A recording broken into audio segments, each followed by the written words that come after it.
Dominant Protector. Credit to the author. 4591600. Ang mga pangalan po na nandito ay galing sa mga name generator. Kaya kung meron man pagkakatulad sa mga pangalan ng totoong tao o lugar, ito ay tunay na hindi sinasadya.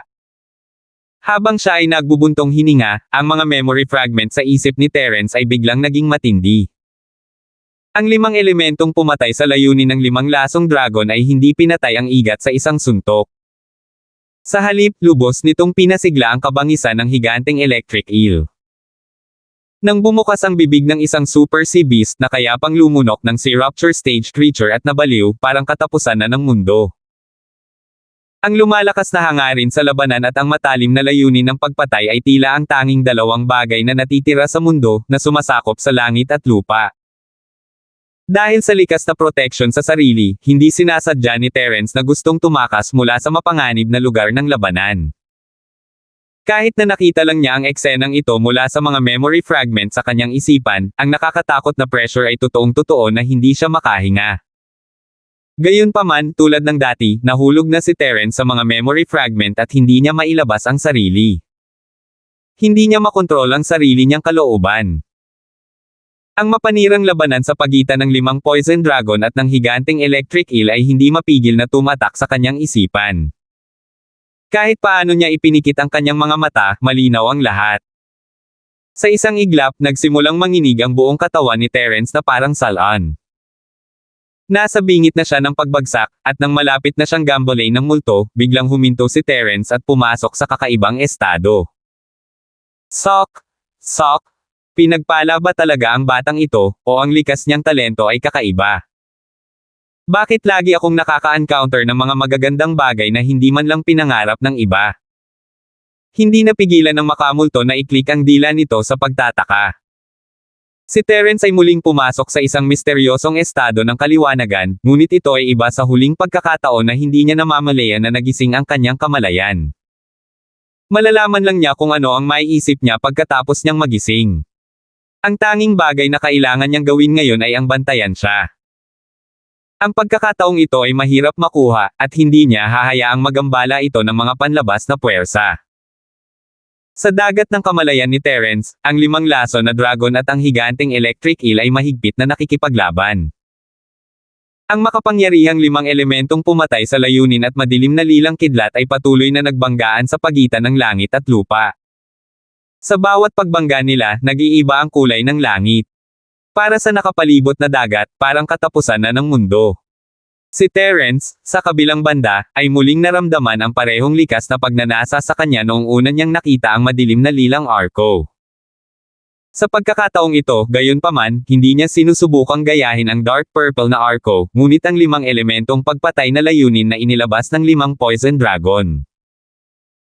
Pagkatapos ng lahat, si Terence ay may malalim na pag-unawa sa 5 elemento ng layunin ng pagpatay, at ngayong nakita niya ang 5 lason na dragon na paulit-ulit na pinapagana ito, para siyang may murang master. Kung hindi niya ito natutunan ngayon, magiging tanga siya. Maging ito ay ang 5 lason na dragon o ang higanteng electric eel, pareho silang napakabangis na mga hayop na hindi dapat umiral sa mundong ito, at ang kanilang lakas ay tila pantay.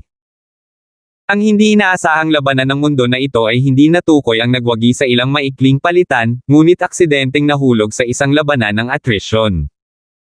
Habang nag-aaway ang magkabilang panig, lalo silang nagagalit. Sa huli, ginamit nila ang lahat ng kanilang mga card at pumasok sa isang estado ng buhay at kamatayan. Nagbigay ito kay Terence ng kalamangan bilang isang bystander. Kung ang 5 laso na galaw ng dragon ay parang dark purple na arco ng higanteng electric eel, na nagtatapos sa labanan sa isang iglap, hindi man lang niya makikita kung paano ito ginamit, lalo pa itong matutunan. Ngunit ngayon, ang 5 poison dragon ay nag-activate ng 5 elemento na pumatay ng layunin ng hindi bababa sa 100 beses, at ang buong proseso ay malinaw na nakita ni Terence, na nanunood lamang mula sa gilid. Higit pa rito, nagkaroon siya ng malalim na pag-unawa sa 5 elementong pagpatay ng layunin, kaya ang pag-aaral na ito ay doble ang resulta sa kalahati ng pagsisikap. Lalo na dahil si Terence ay nasa gitna ng isang pambihirang sandali ng kaliwanagan, kapwa ang kanyang pananaw at ang kanyang mga kakayahan sa pagsasanay ay hindi pangkaraniwan. Hindi na niya kailangang isipin ang mga bagay na hindi niya pinangarap na isipin noon, at nagsimula na siyang gawin ang mga iyon ng likas. Natutunan niya ito ng paunti-unti, at sa tuwing i-activate ng 5 elementong dragon ang layunin ng pagpatay, sinubukan ni Terence na gayahin ito. Nalito siya noong una, ngunit makalipas ang daan-daang beses, ang mga galaw ni Terence ay nagsimulang maging katulad nito. Bagamat ang pagpatay sa chi ng 5 elemento na ginawa ng 5 poison serpent dragon at ang isa na natural na nabuo noon ay kabilang sa parehong uri sa asensya, sila ay ganap na naiiba noong sila ay na-deconstruct. Ang una ay isang makapangyarihang martial skill na maaaring kontrolin ng mga magsasaka, habang ang huli ay isang malakas na puwersa na kabilang sa mundo at hindi maaaring lapastanganan, lalo pat gayahin. Matapos ang nakakaalam kung gaano katagal, isang mahinang chi ang biglang tumulo mula sa palad ni Terence. Ang kapangyarihan ay ganap na hindi magandang tingnan, at ang sinumang Foundation Stage Master ay madaling pasabugan ito, ngunit pagkatapos maramdaman ang chi, kahit ang multo ay hindi maiwasang magulat, ito ay ang pagpatay sa chi ng 5 elemento. Kahit na ito ay napakahina, ito ay talagang isang 5 kulay na tunay na chi. Ang 5 elemento ng metal, kahoy, tubig, apoy, at lupa ay naroroon lahat. Walang duda na ito ay isang tunay na pagpatay kay chi ng 5 elemento. Nakabisado niya talaga to. Nakakaloka ang batang ito. Matagal na natigilan ang Moldita bago napasigaw sa gulat. Sinabi nga niya na hanggat ang isa ay may sapat na lakas, maaari niyang gamitin ang layunin ng pagpatay sa 5 elemento, ngunit iyon ay pagkatapos ng yugto ng pagbubukas ng bundok. Si Terence ay nasa tuktok lamang ng maagang nascent soul stage. Sa mata ng demonyong bagay na ito, ang layunin ng pagpatay sa 5 elemento ay isang nakakatakot na martial technique na maaaring pumatay sa lahat ng direksyon, kahit na sa yugto ng pagbubukas ng bundok o mas mataas. Ngunit ngayon ito ay pinagkadalubhasaan ng isang maliit na bata sa tuktok ng maagang yugto ng nascent soul. Anong klaseng eksena iyon?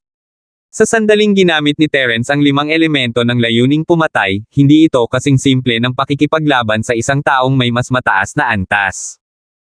Para akong 3 taong gulang na bata na biglang bumunot ng baril, hindi larwang baril, kundi isang tunay na baril na kayang pumatay.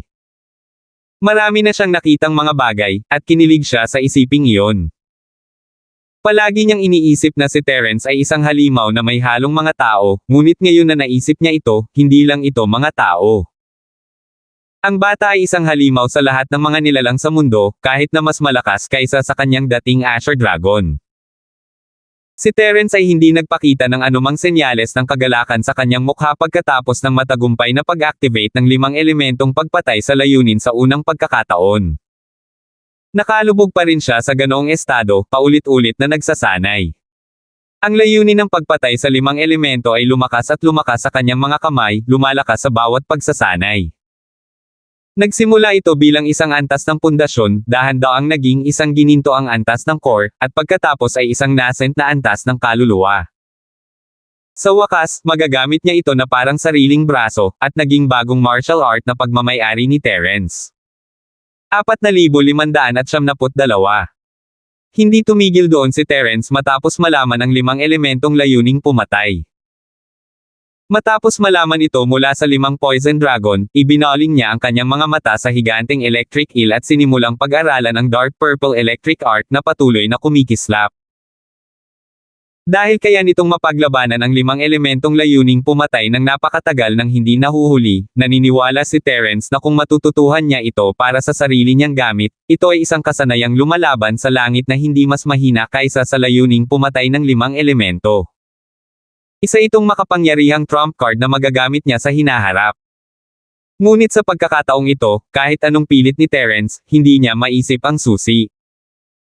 Ang Dark Purple Arc ay halatang isang lightning element move, ngunit si Terence ay walang kidlat mismo, kaya hindi niya ito magagamit sa paraang ito. Maaari lamang niyang subukan na maunawaan ang kakanyahan at gayahin ito sa isang kasanayan sa elemento ng apoy. Hindi ito isang maling ideya, mayroong lahat ng uri ng martial arts sa mundo, at hindi tulad ni Terence na hindi pa nakagawa ng ganito, ngunit sa pagkakataong ito ay iba. Ang Dark Purple Art na ito ay isang top-tier martial art na dating pinagkadalubhasaan, at hindi madaling maunawaan ang mga sekreto nito. Hindi banggitin na matagumpay niyang naunawaan ang layunin ng pagpatay sa 5 elemento. Ito ay hindi lamang dahil mayroon siyang talento ng lahat ng 5 elemento, ngunit dahil din sa pagharap niya sa layunin ng pagpatay ng 5 elemento sa loob ng higit sa kalahating taon, kaya't nagkaroon siya ng malalim na pag-unawa dito. Kaya naman mabilis niyang naabot ang susunod na antas. Gayunpaman, pagdating sa Dark Purple Electric Arc ng higanteng Electric Eel, hindi pa niya ito nakita noon, kaya paano siya magkakaroon ng anumang pagkaunawa dito? Hindi sa hindi ito naiintindihan ni Terence, ngunit ang pagkakataong ito ay napakabihirang, at ayaw niyang isuko ito ng ganoon kadali. Ang mas maraming kasanayan na mayroon siya, mas mabuti. Baka hindi na siya makakita ng isa pang super sea beast na tulad ng higanteng Electric Eel sa kanyang buhay. Kahit na wala siyang ideya, nagpatuloy si Terence sa pagsasanay. Kung ang 100 beses ay hindi gumana, gagawin niya ito ng 200 beses. Kung ang 200 beses ay hindi gumana, gagawin niya ito ng 500 beses. Hanggat nagpapatuloy siya, naniniwala siya na makikita niya ang mga resulta. Ang lakas ng loob ni Terence ay hindi maikikaila gaano man siya kawalang alam, magagawa pa rin niyang magtiyaga. Gayunpaman, pagkatapos niyang subukan ito ng 6 o 700 beses, ang memory fragment sa kanyang isip ay biglang nabasag, at ang kanyang kamalayan ay tila napunit. Hindi matiis ang sakit, at iniluwa niya ang isang malaking bibig ng dugo. Mapatla ang mukha ni Terence, at matagal siyang bumalik sa katinoan. Ang mga bagay ay umabot na sa puntong ito, at hindi na siya nakapagpatuloy pa. Nasira ang mga memory fragment, at gaano man kalakas ang kanyang paghahangad, wala itong silbi. Kaya lang niyang tanggapin ang kanyang kapalaran at tanggapin ang katotohanan. Matapos ang napakatagal na pagsisikap, hindi pa rin siya matuto ng kumpletong martial art mula sa higanteng Electric Eel. Ang resultang ito ay talagang nasaran ang loob ni Terence. Ngunit hindi talaga sumuko si Terence. Pagkatapos ng lahat, natutunan na niya ang 5 elementong pumapatay kay Chi, at sa kasanayang ito bilang foundation, isa na itong malaking ani para sa kanya. Isang malaking panghihinayang na hindi niya natutunan ang lightning skill ng Electric Eel, ngunit kung lumayo siya, malapit nang magwakas ang tadhana. Si Terence ay hindi isang taong walang kabusugan. Hindi pa banggitin na isa lamang sa 5 elemento ang layuning pumatay ay nagpapataas ng lakas ng pakikipaglaban ni Terence ng ilang beses. Siya ang pinakamalakas na Nascent Soul Stage Master na ganap na nakalusot, at tiwala na siya na makakalaban niya ang Peak Nascent Soul Stage Master sa kanyang Peak Early Nascent Soul Stage Cultivation. Ngayong kabisado na niya ang 5 elementong pagpatay ng layunin, kahit na siya ay makaharap sa isang Profound Stage Master, maaaring may kakayahan siyang lumaban. Siya ay nasa tuktok lamang ng orihinal na antas, at kaya niyang labanan ang isang Profound Master. Kung hindi pa rin siya nasisiyahan dito, si Terence ay talagang hahamakin ng mundo. Paano mabubuhay ang iba? AI? Sayang naman. Bahagyang umiling si Terence hindi dahil hindi niya matutunan ang kasanayan, ngunit dahil ang alaala na pumasok sa kanyang isipan ay biglang nabasag sa hindi kumpletong mga piraso, at imposibleng makakuha ng anumang mahalagang bagay mula rito. Ngunit sa pamamagitan ng mga piraso at piraso ng memory fragment na ito, nakita ni Terence ang ilan sa mga follow-up. Ang labanan sa pagitan ng 5 Poison Dragon at ng higanteng Electric Eel ay hindi natukoy kung sino ang mas malakas. Pagkaraan ng mahabang panahon, ang magkabilang panig ay nauwi sa matinding pagkatalo. Dahil napakalakas ng labanan, naakit nito ang atensyon ng maraming super existence. Bagamat natatakot sila sa pressure ng 5 lasong dragon at ng higanteng Electric Eel, hindi sila naglakas loob na lumapit. Gayunpaman, kapag nagkaroon sila ng pagkakataon na samantalahin ang sitwasyon, kahit na sino ang nanalo sa labanan, ito ay magiging isang dead end. Ang 5 laso na dragon ay hindi tanga, at ang higanteng Electric Eel ay hindi rin hanggal. Nang napagtanto nilang dalawa na may mali, pinili ng dalawang napakabangis na hayop na huminto sa pag-aaway ng sabay.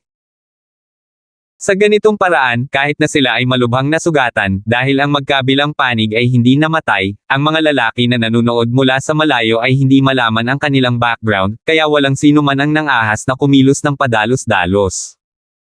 Maglalaban silang muli pagkatapos ng 1,000 taon. Ito ang mensaheng iniwan ng 5 lasong dragon bago ito umalis. Ang tugon ng higanteng electric eel ay isang haligi ng kidlat na pumailan lang sa langit. Sumang-ayon ito sa labanan sa pinakamapangibabaw at mapagmataas na paraan, at kasabay nito, lubos nitong tinakot ang mga tumitingin dito ng may pag-iimbot.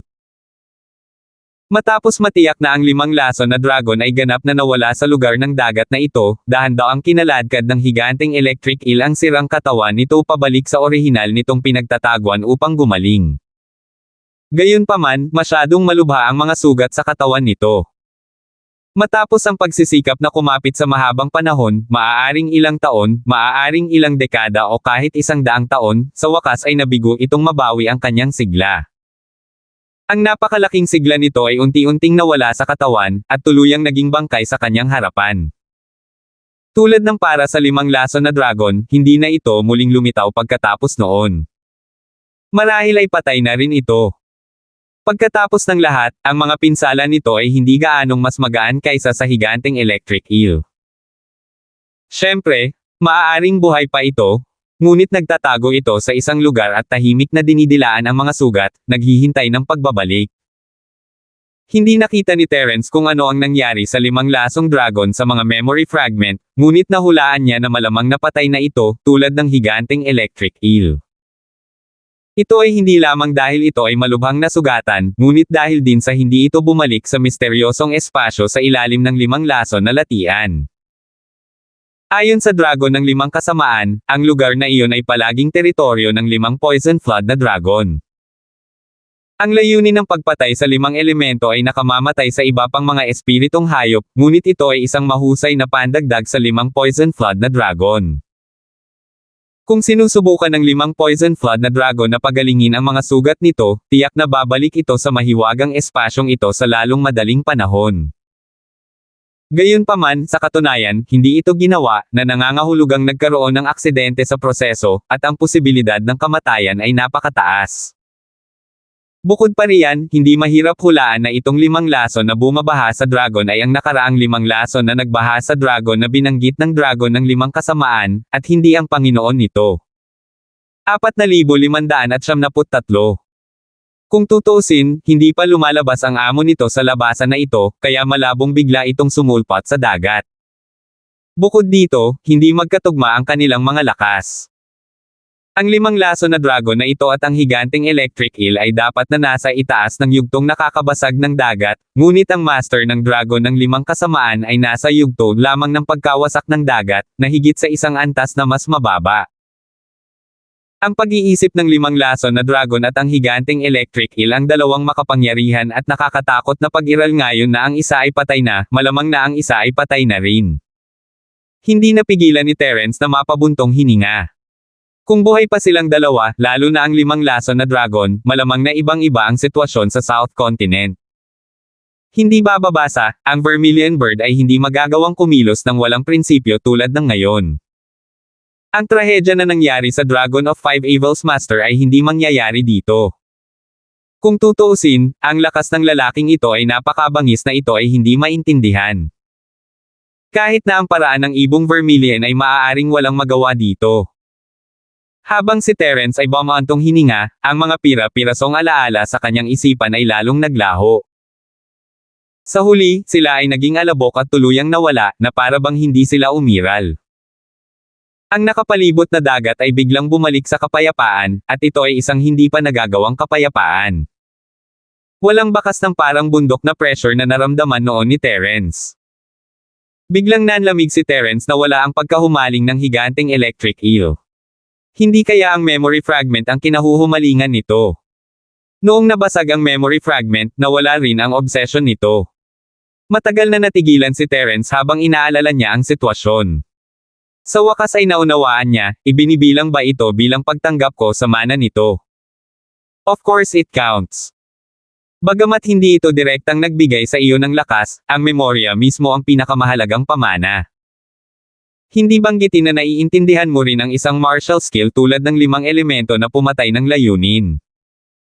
I have to say, maswerte ka talaga, kahit medyo nagseselos ako. Ang malagim na bagay na sinabi sa isang kalahating biro paraan. Nakikita ko. Huminga ng malalim si Terence at tumango, mukhang kailangan ko talagang magpasalamat sa Senior Sea Beast na ito. Ito at ang 5 Poison Flood na dragon ay maaaring ituring na kalahati ng aking Panginoon. Gayunpaman, hindi ko alam kung anong lahi ito, kaya hindi ko na kayang mag-alay ng sakripisyo dito sa hinaharap. Sayang. Walang dapat ikaawa. Naunawaan mo ang layunin ng pagpatay sa 5 elemento mula sa natitira nitong pagkahumaling. Sarili mong kakayahan at kayamanan ito. Ito ay dapat na magpasalamat sa iyo bilang kapalit. Hindi sinasang-ayunan ng malagim na bagay. Ha? Bakit mo nasabi yan? Hindi maiwasang magtanong ni Terence. Kung hindi ka nakialam, ang kinahuhumalingan nito ay patuloy na umiral at tuluyan na itong nakukulong. Hindi ko na kailangang ipaliwanag kung gaano ito kalungkot. Pero ngayon, nawala na ang pagkahumaling nito. Hindi mo ba naisip na dapat itong magpasalamat? Tumawa ang demonyo. Sige, may ganyan. Ngumiti si Terence, ngunit yumuko pa rin siya ng malalim sa katawan ng higanteng electric eel. Kahit na ano, siya ang nakinabang dito, at nagpapasalamat siya sa Super Sea Beast na ito. Hindi siya nang ahas na kalimutan ang pamana na ito. Nakakalungkot na patay na ang primordial spirit ng lalaking ito at nahulog na sa huling beat ng obsession na ito. Walang anumang bagay na maipapamana sa iyo. Maaari ko lamang hayaan mong maunawaan ito sa pamamagitan ng mga fragment ng memorya. Kung hindi, mas marami ka pa sa pagkakataong ito. Iyan ay isang tunay na magandang pagkakataon at kapalaran. Ang damn thing ay naawa kay Terence, nawawala ang isang minsan sa isang buhay na pagkakataong tulad nito. Isang fragment lang ng memorya ay sapat na para maunawaan ni Terence ang layunin ng pagpatay sa 5 elemento. Ano kaya ang mangyayari kung natanggap niya ang kumpletong mana tulad ng dragon ng 5 kasamaan? Hehe, imposible yon. Kung talagang may kumpletong kaluluwa itong si Beast Senior, bakit niya ipapasa sa akin ng walang dahilan? Hindi naman ako si Beast, kung tutuusin, at hindi ako alagad nito. Marahil ang unang reaksyon nito ay ang kunin ang aking katawan. Sa halip ay tumawa si Terence, hindi man lang nakakaramdam ng anumang panghihinayang. Walang kung sa mundong ito, at hindi niya ugali ang magpakasawa sa ligaw na pantasya. Totoo yan. Nakangiting sabi ng demonyo. Naintindihan naman nito pagkatapos mag-isip. Kahit na ayaw nitong kunin ang isang katawan at ipanganak na muli, hindi nito hahanapin ang sarili nitong kamatayan sa pamamagitan ng pagpasa ng lahat sa isang taong hindi nito kilala. Mas mabuting mabuhay kaysa mamatay. Mas mabuting magpumigla sa buhay nito sa linya sa estado ng sirang primordial spirit kaysa mamatay. Habang nakikipag-usap si Terence sa multo, ang higanteng katawan sa kanyang harapan ay biglang bumagsak sa hindi malamang dahilan. Ang higanteng katawan na kasing laki ng isang burol ay nahulog sa maikling panahon, naging isang tumpok ng pulbos na inaanod ng agos. Nangyari ang lahat ng walang anumang babala, at tumingin si Terence sa bakanteng espasyo sa harapan niya, natulala. Ano? Anong klaseng sitwasyon ito? Tanong ni Terence, halos maputol ang dila. Sa nakikita mo, bumagsak ang bangkay. Ang malagim na bagay ay hindi nagulat dito. Di ba masyadong mabilis? Malinaw naman kanina, bakit biglang bumagsak? Hindi mapigilan ni Terence na mabigla. Sinubukan niyang basagin ang timangan noon, ngunit naantala ito ng biglaang pagdagsa ng mga alaala, ngunit napakalakas ng katawan na ito. Walang duda tungkol doon. Noon, nandoon pa rin ang kinahuhumalingan nito, para mapanatili nito ang katawan sa orihinal nitong estado. Ngunit ngayong nawala na ang proteksyon ng kinahuhumalingan nito, ang katawan ay parang isang nahukay na cultural relic na biglang nakakakita muli ng liwanag ng araw. Hindi ba ito pangkaraniwang sitwasyon sa iyong mundo? Kahit na hindi ito 1,000 taon, tiyak na ito ay hindi bababa sa ilang daang taon na ang edad ay nananatili. Kaliwa. Ang kaagnasan ng tubig dagat ay mas malakas kaysa sa ibabaw. Paliwanag ng nakakatakot. Alright, so that's what happened. Akala ko may nahawakan akong bawal. Nakahinga ng maluwag si Terence, nakaramdam ng kaunting takot. Nais niyang makakuha ng ilang kayamanan mula sa katawan na ito, at sa kapangyarihan ng higanteng electric eel, naniwala siya na ito ay magiging kakaibang kayamanan, ngunit ngayon ay wala na siyang pagkakataon. Hehe, huwag mo na isipin ang mga bagay na yan. I advise you na bilasan mo. Kung magtatagal ka pa dito, I'm afraid we'll have to go and accompany this guy. Ang malagim na bagay ay biglang nagpaalala sa kanya na may kakaibang ngiti. Nanikip ang puso ni Terence, napagtanto na hindi siya dapat manatili dito ng masyadong matagal. Ang aura ng igat ay nag-iwas sa iba pang mga hayop sa dagat, ngunit ngayong wala na ito ay katulad ng pag-alis ng proteksyon. Ang lugar na ito ay magiging isang mapanganib na lugar. 4,574. Sa pag-iisip na iyon, hindi nang ahas si Terence na magantala at mabilis na inutusan ang espiritual na ibon na umalis sa ilalim ng dagat ng mabilis hanggat maaari. Ang kanyang lakas sa pakikipaglaban ay maaaring tumaas, ngunit kung siya ay gusot ng mga hayop sa dagat sa lugar na ito, ang posibilidad na makatakas siya ng buhay ay halos zero.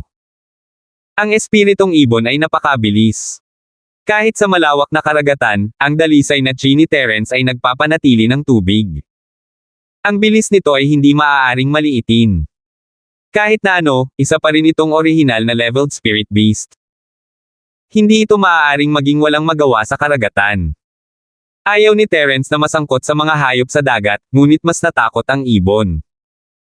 Ang bilis na ipinapakita nito sa sandaling ito ay napakabilis na kahit si Terence ay medyo natulala.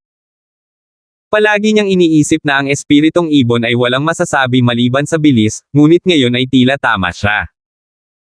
Ang bilis talaga ng specialty ng lalaking ito, at kahit ang walang katapusang dagat ay hindi ito mapigilan. Hindi nakaimik si Terence. Sa bilis ng pagpapakita ng ibon, kahit na maraming mga katutubong hayop sa dagat ay hindi ito maaabutan. Naghinala pa siya na ang taong ito ay talagang isang ibon ng tubig, kaya lang hindi pa ito natuklasan noon. Habang nag-iisip siya, dinala na ng ibon si Terence sa langit, na tumusok sa dagat na parang palaso. Ang buong proseso ay napakakinis, at hindi niya nakuha ang atensyon ng isang hayop sa dagat. Ito ay kalahating taon, at ito ang unang pagkakataon na nakita niya ang liwanag ng araw sa totoong kahulugan ng salita. Ang nakakulong na damdamin na matagal niyang pinipigilan ay sa wakas ay nailabas, at naramdaman ni Terence na gumaan ang buong katawan niya. Kasabay ng eksenang ito, pakiramdam niya ay isa siyang libreng ibon sa langit. Delikado talaga.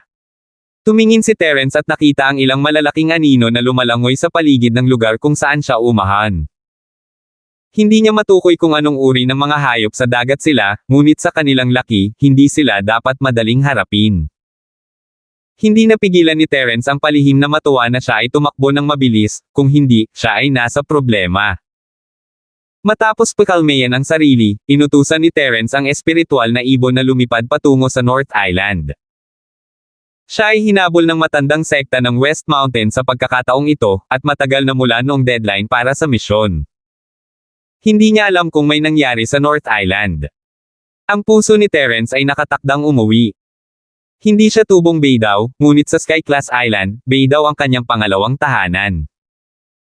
Lahat ng mga tao at bagay na alam niya ay narito, at ang lugar sa kanyang puso ay hindi maihahambing sa ibang mga lugar. Ang espiritong ibon ay nagpakawala ng isang nasasabik na sigaw at lumipad patungo sa hilaga. Mas nasasabik pa ito kaysa kay Terence hindi dahil nakakabit ito sa isla, ngunit ito ang unang pagkakataon na masubukan nito ang pinakamataas na bilis nito mula nang maabot nito ang nascent soul stage. Ang lahi ng espiritong ibon ay may likas na pagtugis para sa bilis. Kung hindi sila hahayaang subukan ang sukdulang bilis na ipinagmamalaki nila, mababaliw talaga sila. Ang espiritong ibon na iniwan ni Minerva Holmes ay pinipigilan ng higit sa 3 buwan. Kung hindi pinayagang pumailang lang sa kasiyahan, baka mabaliw talaga ito. Ang espiritual na ibong ito ay medyo kawili-wili. Biglang sinabi ng malagim na may labis na interes. Anong mali? Hindi maiwasan ni Terence na magtaka. Siya ay higit pa o hindi gaanong nabigla sa bilis ng espiritual na ibon. Naisip niya na ang talento ng espiritual na ibong ito ay karaniwan, at kahit na tumaas ang lakas nito, tataas lamang ng ilang beses ang bilis nito. Ngunit ngayon tila ito ay higit sa ilang beses, ito ay 12-dosenang beses. Hindi mo ba alam na ang mga espiritong ibon ay kinikilala ng publiko bilang ang pinakawalang kwentang lahi sa lahat ng mga espiritong hayop? Tanong ng malagim na bagay sa halip na sumagot. Ha! Hindi naman siguro masama, di ba? Hindi masyadong inisip ni Terence ang espiritong ibon ay hindi maikukumpara sa marami sa iba pang makapangyarihang espiritong hayop na nakita niya, ngunit medyo pagmamalabas na sabihin na ito ang pinakamahina. Napakaraming iba't ibang espiritong hayop sa mundo, at kailangang mayroong isa na mas mahina kaysa sa espiritong ibon. Hindi ko sinabi iyon. Kilalang katotohanan ito sa mga espiritong hayop. Ang malagim na bagay ay tumawa at agad na idinagdag, sa aking palagay, kahit na ang espiritual na angkan ng ibon ay hindi ang pinakamahina, tiyak na isa sila sa pinakamahina. Walang duda dyan. Bakit? Hindi pa rin maintindihan ni Terence. Napakasimple ng dahilan. Bawat lahi ng espiritong hayop ay may kani-kanyang kakaibang mga talento sa lahi, at may mga malalakas at mahina. Gayunpaman, isang bagay ang tiyak. Ipinaliwanag ng malagim na bagay. Ha! Natigilan si Terence, ito ang unang pagkakataon na nakarinig siya ng ganito, ngunit mukhang totoo ito. Lahat ng mga espiritong hayop na nakita niya noon ay may kani-kanyang kakaibang talento. Maging ang kidlat na baboy, na walang kapangyarihang labanan, ay may kakaibang talento sa pangangaso ng kayamanan. Gayunpaman, hindi pa niya nakita ang spirit bird na ito dati. Kahit na ito ay hindi isang mababang antas ng spirit bird, ito ay nagbigay sa kanya ng pakiramdam na ito ay hindi gaanong naiiba sa anumang iba pang ordinaryong ibon. Kung hindi dahil sa katotohanan na maaari din silang umasa sa espiritual na enerhiya ng langit at lupa upang linangin, hindi man lang sila maklasify bilang isang spirit beast clan. Isang spirit beast clan na kahit na walang mga talento sa lahi, hindi ba sa tingin mo ito ang pinakamahina? Ang makamulto ay huminto at pagkatapos ay nagsabing, ang mga espiritual na ibon ay walang anumang mga talento sa lahi. Kung kailangan mong makahanap ng isang espesyalidad, ang tanging bagay na halos hindi nakakatugon sa pamantayang ito ay ang kanilang bilis ay hindi masama. Ngunit hindi lang iyon masama. Mayroong higit sa isa o dalawang karera sa mundo na mas mabilis kaysa sa kanila. Sige, parang nakakalungkot talaga. Tumingin si Terence sa ibon, walang imak. Ang taong ito ay hindi lamang karaniwan, wala siyang talento. Kung ito ay anumang iba pang orihinal na infant stage spirit beast, ito ay magiging isang malakas na puwersa na hindi maaaring baliwalain. Ngunit ngayon ito ay isang spirit bird, kaya paano kung ito ay nasa orihinal na yugto ng sanggol? Kung talagang pipilitin niya itong lumaban, ito ay isang pinalaki na bersyon ng isang alagang manok. Sa pag-iisip lamang tungkol dito ay gusto ni Terence na umiyak. Huwag ka na kasing ma-disappoint. Bagamat walang talento ang mga spiritual birds, hindi ibig sabihin na wala na silang chance na mabago ang mga bagay-bagay. Sa pagkakaalam ko, sila lang ang spiritual beast race na nakakapag-cultivate ng kanilang speed to the extreme. Bagamat ito ay isang espesyal na kaso lamang, ito at least, nagpapakita na sila ay may potensyal. Ang malagim na sinabi. Sanayin ang kanyang bilis sa pinakamabilis. Di ba sabi mo lang na may higit sa isa o dalawang karera na mas mabilis kaysa sa kanila? Tanong ni Terence, nalilito. Sa karaniwan, ang bilis ng mga espiritual na ibon ay maaari lamang ituring na higit sa karaniwan. Gayunpaman, mayroong isang espesyal na kaso ng pinakamabilis sa kanila, na kilala bilang ang makalangit na espiritual na ibon. Nang sabihin ito ng malagim na bagay, ang kanyang tono ay naging medyo masigasig, na bihira. May kasabihan sa secular na mundo na walang hindi masisira, tanging ang bilis lang ang hindi masisira. Kapag ang bilis ng isang tao ay umabot sa sukdulan, kahit na ang lahat ng iba pang mga kakayahan ay zero, ang isa ay maaari pa ring walang kapantay sa mundo. Ang makalangit na spirit bird ay isa sa 1,000,000 espesyal na kaso. Kapag nahaharap sa ganoong pag-iral, maging ang mga nangungunang matatanda ay walang magawa. 4,575. Kung ganoon, senior, ang ibig mong sabihin ay isa ring divine spirit bird ang taong ito. Narinig ito ni Terence at natuwa. Kung mas malakas ang ibon, mas maraming tulong ang kanyang makukuha. Kung ito ay talagang isang uri ng mabilis na Holy Spirit bird, magiging kapaki-pakinabang ito sa hinaharap. Mahirap sabihin. Mayroon lamang isang makalangit na spirit bird sa spiritual bird clan sa loob ng libu-libong taon. Kung ang taong ito ay may pagkakataon na maging susunod na heavenly spirit bird, hindi ko masabi. Nakapaut ang malagim na bagay. Og. Kung gayon bakit ang dami mong sinasabi? Hindi nakaimik si Terence. Masaya siya para sa wala. Sinasabi ko lang ito sa iyo dahil bigla kong napagtanto na ang takbo ng ibong ito ay tila mas mabilis kaysa sa ibang espiritual na mga ibon. Maaaring may mga espesyal na katangian ito sa aspetong ito. Huwag mo nang masyadong isipin iyon. Tumawa ang makamulto. Mas mabilis kaysa sa ibang espiritual na ibon.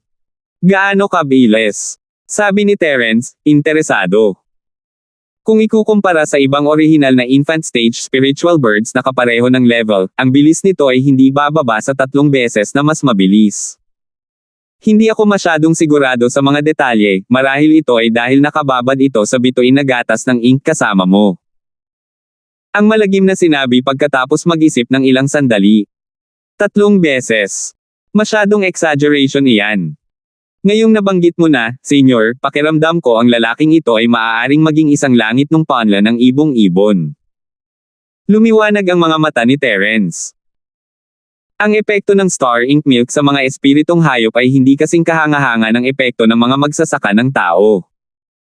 Kung ito ay dahil lamang sa star ink milk, ito ay hindi hihigit sa 2 beses na mas mabilis kaysa sa iba pang orihinal na infant stage spirit birds. Imposibleng maging 3 beses na mas mabilis. Hehe, huwag kang masyadong wishful, anak. Holy Spirit bird man yan o hindi, depende sa sitwasyon nito sa hinaharap.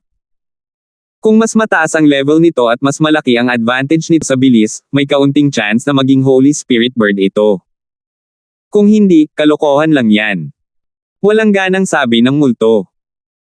Bagamat siya ang nagsimula ng usapan, hindi niya talaga akalain na maaaring maging Holy Spirit bird ang lalaking ito. Pagkatapos ng lahat, ang posibilidad ay masyadong slim. Mas mahirap pa itong makuha kaysa manalo sa 10 milyong lottery sa secular na mundo. Kahit 1 in a million lang ang chance pa rin yun. It's better than nothing at all. Tumawa si Terence.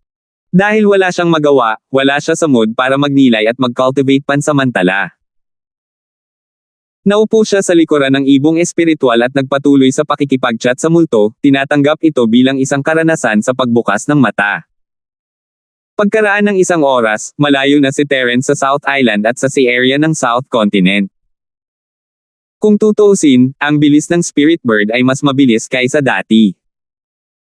Malaki ang bahagi ng dagat ng Timog Kontinente, ngunit wala ito kumpara sa bilis ng ibong espiritu. Iniisip lang ni Terence kung kailan siya makakabalik sa North Island nang makaramdam siya ng biglaang gulat. Ang jade ay tumunog kasabay ng isang malaking anino na tumakip sa kanyang ulo, at isang pagpatay na layunin ang tumama sa kanya sa mukha. Nagulat si Terence. Ito kaya ay ang lumang sekta ng West Mountain. Hindi siya dumaan sa labasan ng 5 laso na latian, kaya imposibleng matukoy siya ng matandang sekta ng West Mountain. Kung nahuli pa rin siya kahit sa ganitong paraan, paano niya ito hahayaang mabuhay? Pagkatapos tumangala, si Terence sa wakas ay nakahinga ng maluwag. Sa kabutihang palad, hindi ito ang lumang sekta ng West Mountain. Si Terence ay nag-relax, ngunit ang ibon ay nagpapanik. Ang anino ay nagmula sa isang higanteng ibon na 10 talampakan sa itaas nila, at ito ay isang pamilyar na ibon ang may multo na Golden Eagle. Sa paghusga mula sa aura nito, ang ghost-eyed na Golden Eagle na ito ay dapat na nasa mid-nascent soul stage. Sa sandaling ito, nakatitig ito sa kanya gamit ang isang pares ng masasamang mata ng multo, na para bang anumang oras ay maaari itong sumunggab sa kanya. Tumangala si Terence sa agila, at pagkatapos ay bumalik sa kanyang ibon. Hindi niya maiwasang mapabuntong hininga. Hindi niya masyadong inisip ang ibon nang sabihin nito na ito ang pinakamahina sa lahat ng hayop, ngunit ngayong nagkaroon ng paghahambing, malinaw na kung sino ang mas malakas. Nanalo ang may multo na gininto ang Condor sa hitsura at aura. Kung tungkol sa lakas, hindi na kailangang banggitin ito. Ang nanginginig na hitsura ng kanyang espiritual na ibon ay sapat na upang ipakita ang lahat. Maging ang bilis nito ay madaling naabutan ng multo na gintong condor. Ito ay ganap na natalo sa lahat ng aspeto. Tulad ng sinabi ng multo, ang bilis ng isang espiritual na ibon ay higit sa karaniwan. Kahit na ang ibon ni Minerva ay mas mabilis kaysa sa iba pang mga espiritual na ibon, maaari lamang itong ituring na higit sa karaniwan. Sa kabilang banda, ang bilis ng multo na gininto ang condor ay walang katumbas. Bukod dito, ang lakas nito ay mas mataas kaysa sa ghost-eyed golden condors, kaya hindi naging problema para sa kanya na abutin ang pinakamataas na bilis ng spiritual bird. Malayo pa ang mararating. Kung maaari kang maging isang makalangit na spirit bird, madali itong paglaruan hanggang sa kamatayan. Ngumiti si Terence habang inaaliw siya. Alam niya na hindi siya mapakali, ngunit napaka-relax pa rin niya. Sa lakas ay dumating ang kumpiyansa walang dapat ikabahala. Heavenly Spirit Bird. What the hell was that? Alam ba ng pamilya mo na malaki ang kausap mo at gusto mong paglaruan hanggang mamatay ang may multo kong Golden Eagle? Isang magaspang na boses ang biglang nagmula sa likod ng multo na Golden Eagle. Joke lang yon. Sorry kung napatawa kita. Tumango si Terence. Napansin na niya na may tao sa likod ng ghost-eyed Golden Eagle. Gayunpaman, hanggat hindi ito isang founding sect giant tulad ng West Mountain Sect, walang dapat ikatakot. Mas maganda kung mamuhay sila ng payapa. Gayunpaman, kung ang kabilang partido ay talagang maglakas loob na gumawa ng hakbang, maaari niyang subukan ang kapangyarihan ng 5 elementong pumapatay kay Chi. Joke. Pero sa tono mo, bakit pakiramdam ko totoo? Habang nagsasalita ang lalaki, biglang ibinaba ng may aswang na Golden Eagle ang taas nito. Ang matatalas na kuko nito ay nagdala sa kanila ng isang nakakatakot na hanging astral na nagbabanta sa paghiwa-hiwalayan ng mga tao. Kung ang espiritual na ibon ay hindi umiwas sa oras, ito ay nagdusa ng isang malaking kawalan. Naglagay sila ng ilang distansya sa pagitan nila at malamig na tiningnan ni Terence ang nasa katanghaliang gulang na lalaki. Isa siyang tipikal na matipunong lalaki, at may malakas na aura sa paligid niya na nagpapabilis ng tibok ng puso ng mga tao. Ang ikinagulat ni Terence ay may suot siyang salaming pang-araw. Sa isang sandali, naisip ni Terence na babalik na siya sa karaniwang mundo, ngunit mabilis niyang napagtanto na sa gitnang Chamber of Commerce sa buong Sky-class Island, ang mga produkto ng karaniwang mundo ay nasa lahat ng dako. Kahit na ang mga computer at iba pang mga high-tech na produkto ay sikat, pabayaan ang isang maliit na pares ng salaming pang-araw. Kailangang aminin ni Terence na ang lalaking nasa harapan niya ay talagang marunong mag-estilo ng kanyang sarili. Ang makapal na balbas na lalaki ay natakot na sa mga tao na mapalapit sa kanya, at ngayong nakasuot na siya ng isang pares ng salaming pang-araw, mas lalo siyang naging banta at nakakatakot. Ngunit iyon ay sa iba. Para kay Terence, ang taong ito ay walang pinagkaiba kay Lee Seho sa secular na mundo, isang purong gangster leader. Regardless kung totoo man o hindi, mukhang napagdesisyonan mo na naguluhin mo ako, diba? Ang mga labi ni Terence ay hindi mahahalata habang nagsasalita siya. 4,576. Oh! Mabuti ang mga mata mo, alam mong pupuntahan kita. Saka bakit ang tagal mo pa? Bilisan mo at ilabas mo lahat ng magagandang bagay. Agad namang tumawa ang balbas na lalaki at idinagdag, huwag mo akong paglaruan. Ang mga nakipagsapalaran sa labas ng kontinente ng Timog ay dapat na mayroong magandang bagay sa kanilang mga kamay. Kung ibibigay mo ito ng sinasadya, maaari kong iligtas ang iyong buhay. Kung tatangkain mo akong paglaruan, hahayaan ko lang na aipakin ka sa mga hayop sa dagat. Hindi ka naman mukhang tanga. Sana maging matalino kang tao. Naniniwala ako na matalino akong tao, pero mahirap sabihin kung ninanakawan mo ako o hindi. Hehe, wala talaga ito sa South Continent Sea. Pero alam mo ba kung anong nangyari sa mga lalaking nagtangkang rob sa akin noong nakaraan? Si Terence ay nakaupo pa rin sa likod ng espiritong ibon, kalmado at walang kibo. Ngumiti siya ng mapaglaro. Anong klaseng kinalabasan? Ang balbas na lalaki ay hindi nagmamadaling kumilos, naglagay siya ng cat and mouse expression habang tinitingnan niya si Terence mula sa gilid ng kanyang mga mata, kinukwenta kung magkano ang kanyang makukuha mula rito. Tatlo sa kanila ang itinapon sa dagat upang pakainin ang mga hayop sa dagat, at ang isa ay nakakulong. Hindi ko alam kung siya ay patay o buhay, ngunit hindi ko akalain na napakaswerte mo. Ang lugar na ito ay napapaligiran ng dagat, kaya mas mabuting ay pakain siya sa mga hayop sa dagat. Ito ay isang bihira at perpektong tahanan. Ano sa tingin mo? Seryosong sabi ni Terence. Sok, ang yabang mo talaga. Gusto mo itapon kita sa dagat para pakainin ang mga sea beast? Ha. Biglang hindi napigilan ng balbas na lalaki ang tumawa ng malakas, parang narinig niya ang pinakamalaking biro sa mundo. Hingal na hingal siya at hindi na napigilan. Tumingin si Terence sa kanya at inutusan ang kanyang ibon, parang baliw siya. Nakakaawa siya. Mabait ang langit. Tara na. With that, umalis na talaga ang lalaki at ang ibon, at halos himateyan ang balbas sa kakatawa. Tumingin sa kanya si Terence na parang tulala sa tingin ba talaga ng batang ito ay tulala siya. Naabutan at hinarang ng multo na golden eagle si Terence at ang spiritual bird sa bilis ng kidlat. Napaawang ang bibig ng balbas na lalaki habang malamig na nakatitig kay Terence, "You want to do it the hard way. Alright, you've got some guts, kid. I really don't want any treasures on you today. Just based on what you said just now, you must die today." Dahil doon, biglang tumaas ang aura ng lalaking may balbas na kulot, at hindi nagpipigil ang kanyang mapagmataas na aura kay Terence at sa espiritual na ibon. Matalas ito na parang may kutsilyong tumatagos sa kanila. Nawala ng balanse ang ibong espiritual at muntik nang mahulog sa dagat. Maging ang mga talukap ni Terence ay kumaibot. Ang taong ito ay talagang master ng profound stage. Bagamat sila ay mukhang nasa maagang yugto pa lamang ng mahiwagang lupain ng Ascension, kahit saan man sila magpunta, magkakaroon sila ng paninindigan. Gaano man kalakas ang sekta, ituring sila bilang mga panauhing pandangal. Kahit na hindi siya isang elder sa kapangyarihan, maaari siyang maging isang panauhing elder. Kung ilalagay siya sa 3 pavilion ng North Island, isa na siyang nangungunang figure na may pagkakataong makapasok sa Elders Guild. Sa totoo lang, hindi kailanman naisip ni Terence na ang isang tulad nito ay magiging isang tulisan.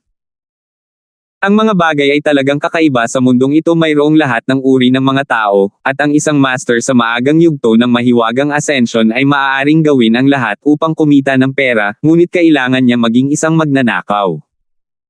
Sa pagtingin sa hindi makapaniwalang mga mata ni Terence, ang balbas na lalaki ay muling tumawa ng may pagmamalaki. Gusto niya ang ganitong uri ng hitsura, kaya sa tuwing maghahanap siya ng taong aatake, hindi niya ipapakita ang kanyang maagang yugto ng misteryosong paglilinang ng Ascension sa simula. Ipapakita lang niya ang kanyang lakas kapag malapit na ang oras. Gusto niya ang pakiramdam ng paglalaro ng baboy upang kainin ang tigre.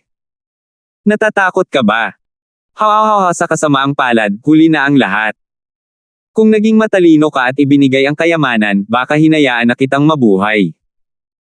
Pero ngayon, dahil sinabi kong dapat kang mamatay, wala nang pangalawang posibilidad.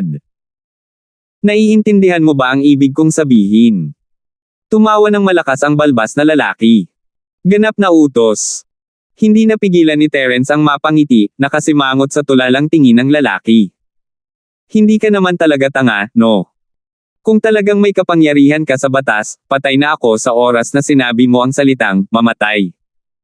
Sabi ko, saan mo nakuha ang lakas mo? Hindi mo ba kailangan ng katalinuhan para linangin ang mga araw na ito? Pagkarinig nito ay namula ang mukha ng balbas na lalaki. Kahit naka-sunglasses siya ay halatang nagyayabang lang siya. Malayo pa siya sa totoong absolute command. Talas ang dila mo. Napagdesisyonan kong huwag kang itapon sa dagat para pakainin ang mga hayop sa dagat. Bubugbugin kita hanggang sa mabaldado ka, pagkatapos ay isabit ka gamit ang isang lubid at kaladkarin ka sa dagat para mahuli ang mga hayop sa dagat. Ano sa palagay mo ang ideyang ito? Mabangis na sabi ng lalaking balbas. It's not bad, but I think the sea beasts might not like to eat my flesh. They definitely prefer to eat meat with more blood. Parang mas bagay ka. Bahagyang ngumiti si Terence. Ay! Galit na galit ang lalaking may balbas na kulot kaya hindi siya nakapagsalita ng matagal. Hanggang ngayon ay sa wakas ay napagtanto niya ang isang bagay. Kung gusto talaga nilang magtalo, kahit 10 niyang magkakasama ay hindi niya kayang talunin ang matalas na batang ito. Paano ba? Iniisip mo rin naman na may sense, di ba? Nag-cross arm si Terence at tumingin sa kanya na may malabong ngiti. Kung dati, wala siya sa mood na makipag-usap sa isang tulisan, kahit na ang magnanakaw ay isang maagang yugto ng misteryosong Ascension Master. Pero ngayon, maganda ang mood niya, at ito ang unang pagkakataon na nakakita siya ng buhay na tao sa loob ng kalahating taon. Hindi niya maiwasang gustong makipaglaro sa kanya.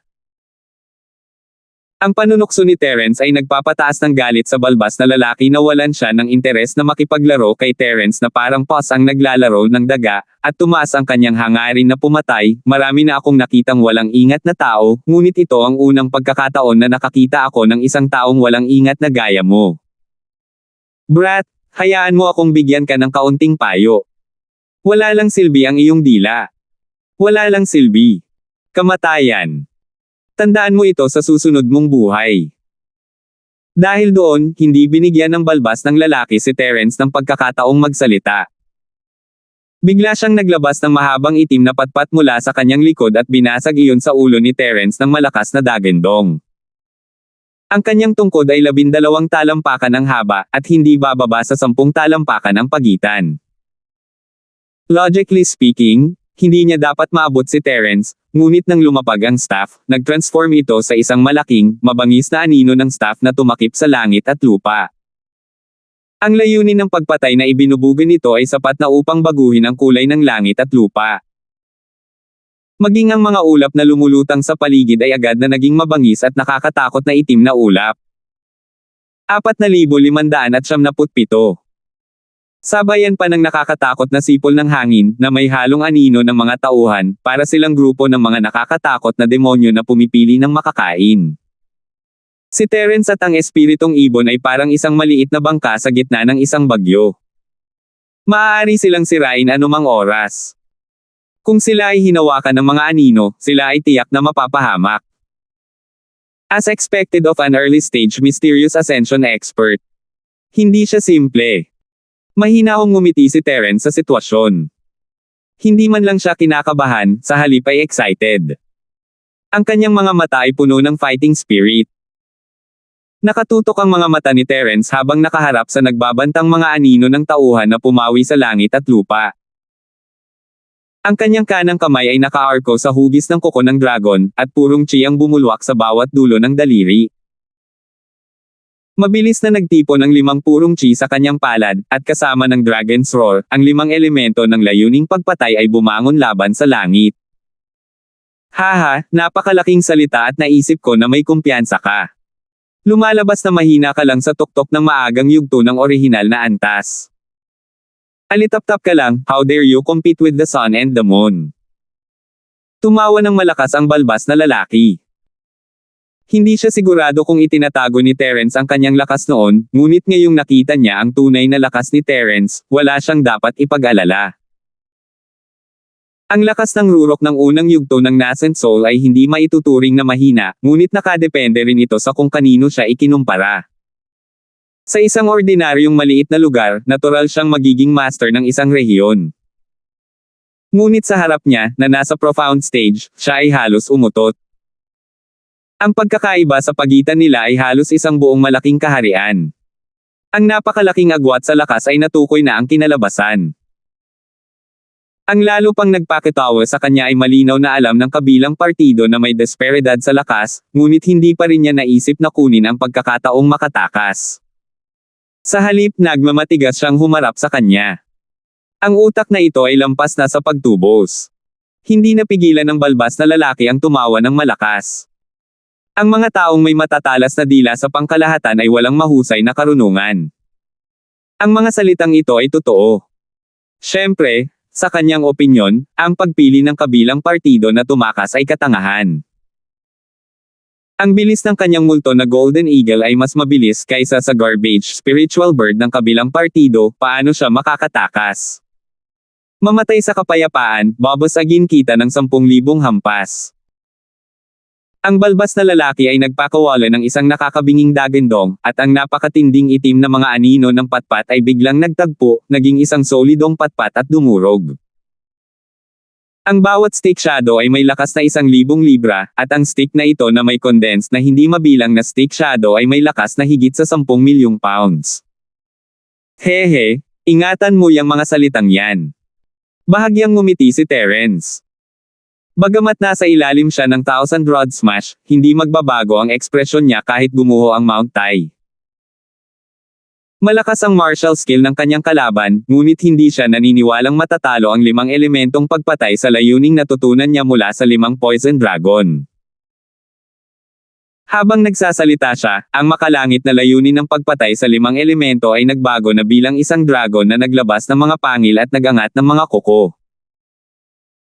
Nakasalubong nito ang makalangit na mga tauhan ng kalaban na tumutusok, at sa isang iglap, maririnig ang malamulto na pag-iyak at pag-ungol ng lobo sa loob ng radius na 1,000 milya, at nagbago ang panahon. Sa tingin mo ba mahaharangan mo ng dragon ang 10,000 pamalo ko? Anong biro? Kukunin na sana ng may balbas na lalaki ang huling pagkakataon para kutsain siya, ngunit bago niya matapos ang kanyang mga salita, ang eksena sa kanyang harapan ay nag-freeze ng kanyang ekspresyon. Ibang-iba ang sitwasyon sa inaasahan niya. Ang baha na dragon na nabuo sa pamamagitan ng layuning pagpatay sa 5 elemento ay hindi nabasag ng patpat. Sa halip bago tumaas sa sukdulan ng kapangyarihan ng langit na umabot sa tungkod, tumaas talaga ito kasama ng tungkod at nakapulupot ang baha dragon. Isang mas pinalaking eksena pa ang darating. Matapos ang makapatay na aura ng 5 elemento ay samantalahin ang pagkakataong hawakan ang makalangit na patpat ng demonyo, ang 5 kulay na banal na liwanag sa katawan nito ay mabilis na umikot, at ang hindi mapigil na mayabang na makalangit na patpat ay talagang nalaglag sa isang kisap mata, na dinudurog nito. Halos malaglag ang dila ng balbas na lalaki sa kanyang bibig sa gulat. Ang 10,000 rod smash ang kanyang pinakamalakas na martial skill. Dahil umatake siya sa galit, hindi na siya nagpigil. Wala siyang kahit katiting na intensyon na maliitin ang kanyang kalaban. Paano ang isang maagang Profound Realm Cultivator ay lalaban sa isang Peak Early Nascent Soul Realm Cultivator? Hindi niya moari kung bakit nangyayari ito. Sa katunayan, siya ay mamamatay. Matapos ang pagpatay ng chi ng 5 elemento ay durog sa stick, hindi ito nawala sa hangin. Sa halip, dumiretso ito sa kanya. Nahuli ang balbas na lalaki at ang kanyang multo na Golden Eagle. Sila ay natagos ng pagpatay sa chi ng 5 elemento, na nag-iwan ng malaking madugong buta sa kanilang mga dibdib. The 5 elements killing intent is really a rare and terrifying martial technique. Malaki talaga ang kinita ko this time. Hindi maiwasan ni Terence na mabigla habang pinagmamasdan ang balbas na lalaki at ang multo na Golden Eagle na nahulog sa dagat. Talagang hinulaan niya na ang aura ng pagpatay ng 5 elemento ay makakalaban sa isang profound stage expert.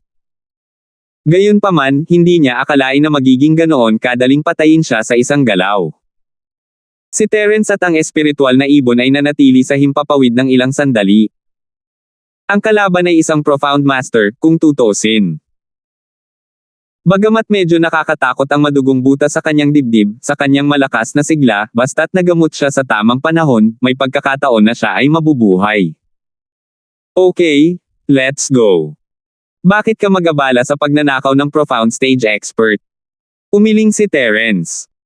Hindi na kailangan pang ituloy ang panunood matapos makita ang tilamsik ng tubig ng mahulog sa dagat ang balbas na lalaki at ang agila.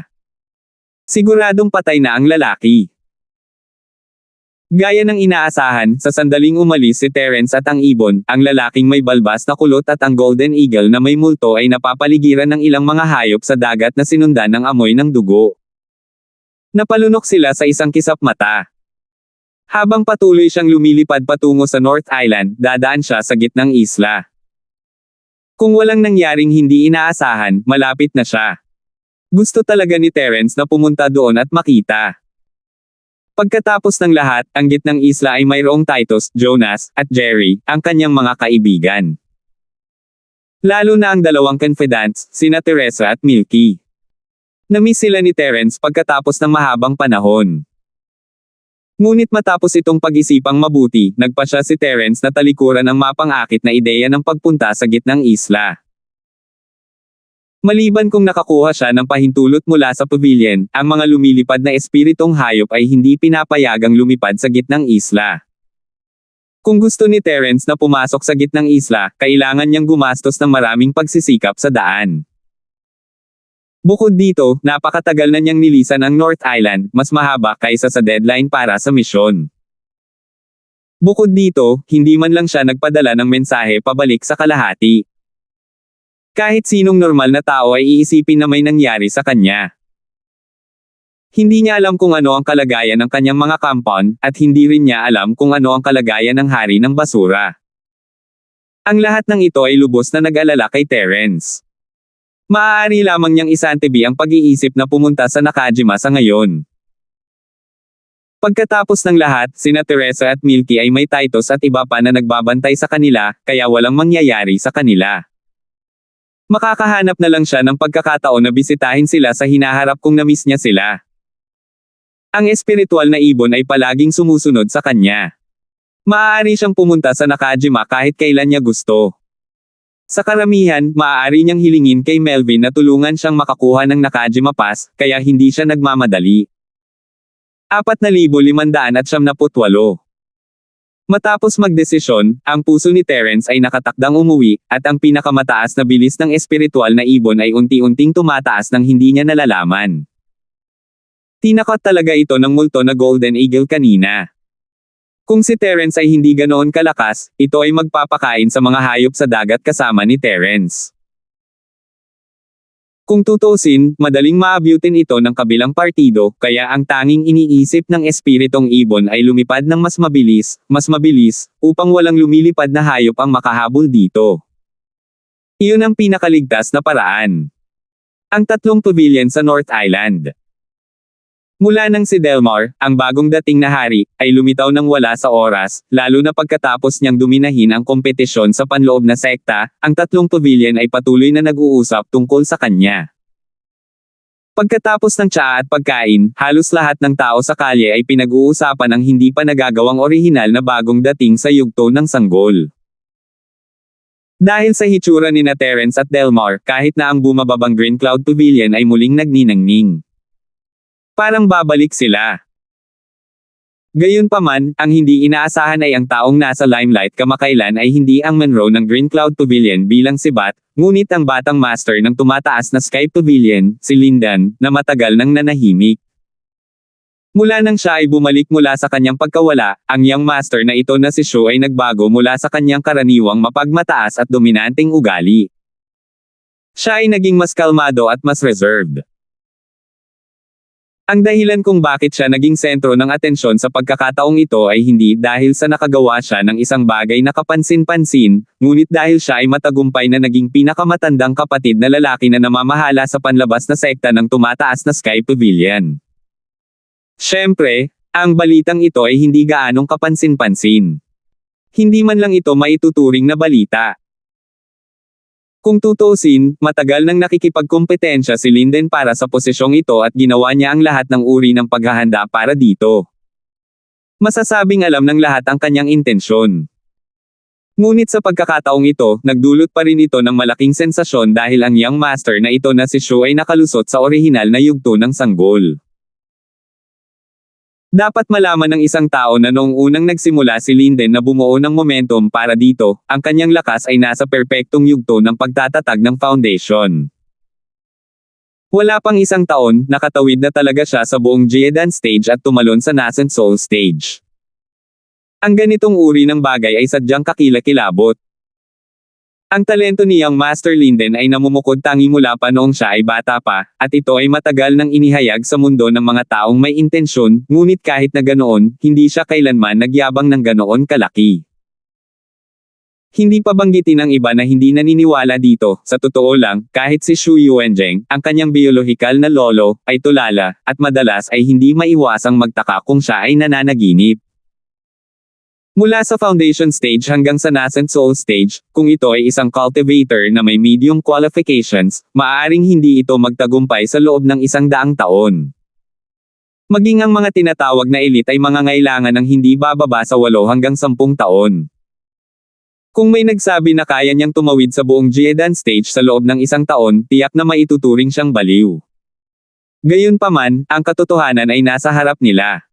Kahit hindi sila naniniwala, kailangan nilang maniwala. Matapos itong makitang hindi ka panipaniwala, maaari lamang nilang gamitin ang isang pangungusap upang ipahayag ang kanilang nararamdaman. Ang isang pambihirang tao ay isang pambihirang tao. Ang young master na si Shu ay hindi isang ordinaryong henyo. Hindi na dapat ipagtaka kung hindi niya tatahakin ang karaniwang landas. Kahit na ang sariling background ni Linden Shu ay hindi isinasaalang-alang, ito ay isang mababang posisyon pa rin para sa isang nagsasaka na soul stage cultivator upang maging ang pinakamatandang kapatid na lalaki ng tagapamahala ng panlabas na sekta. Walang dapat ikagulat. Gayunpaman, maliban sa biglaang pagsulong ni Linden sa nabubuong soul stage, may isa pang bagay na ikinagulat ng lahat. Si Delmar, na isa ring bagong eksperto sa soul stage, ay ang bagong disipulong hari ng Green Cloud Pavilion. Sa harap ng young master na si Linden, talagang tinuturing niya ang kanyang sarili bilang isang nakababatang kapatid. Nakakaloka talaga ang eksenang ito.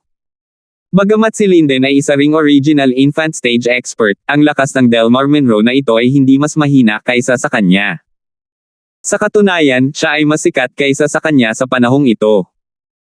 Sa mga tuntunin ng katayuan, si Delmar ay ngayon ang pangalawang nakatatandang kapatid ng Katie wala ng panloob na sekta.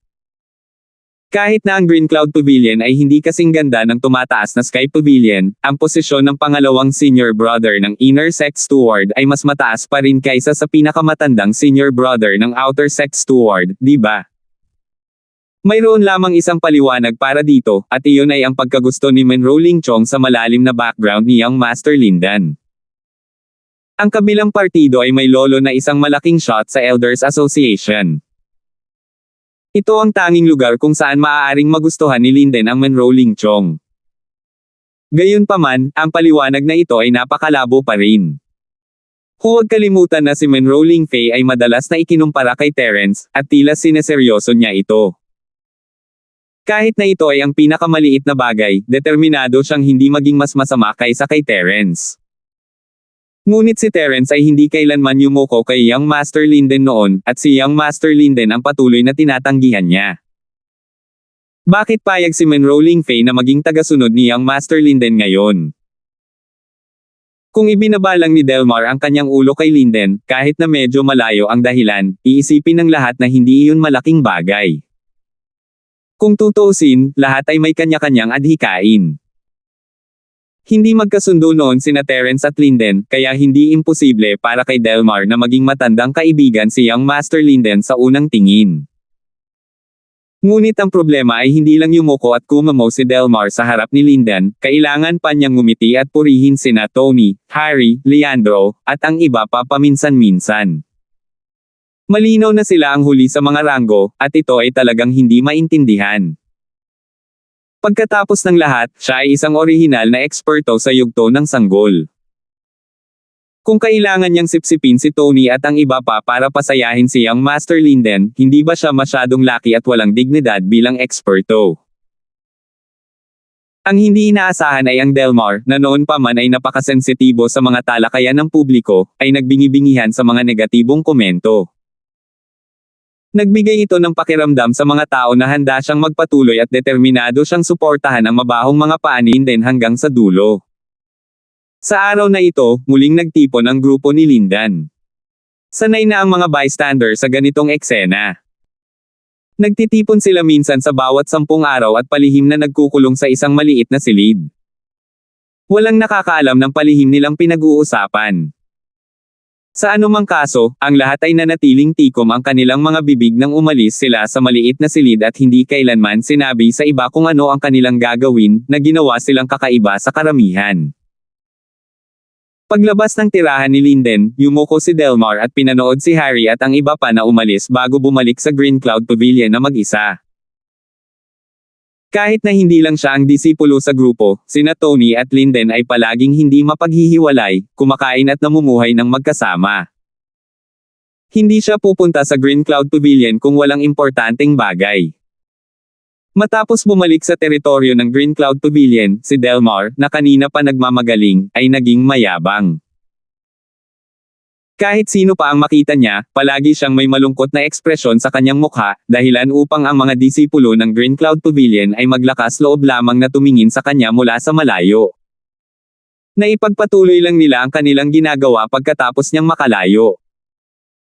Mula nang pumasok ang bagong dating na haring ito sa panloob na sekta ng Green Cloud Pavilion, palagi na siyang malupit.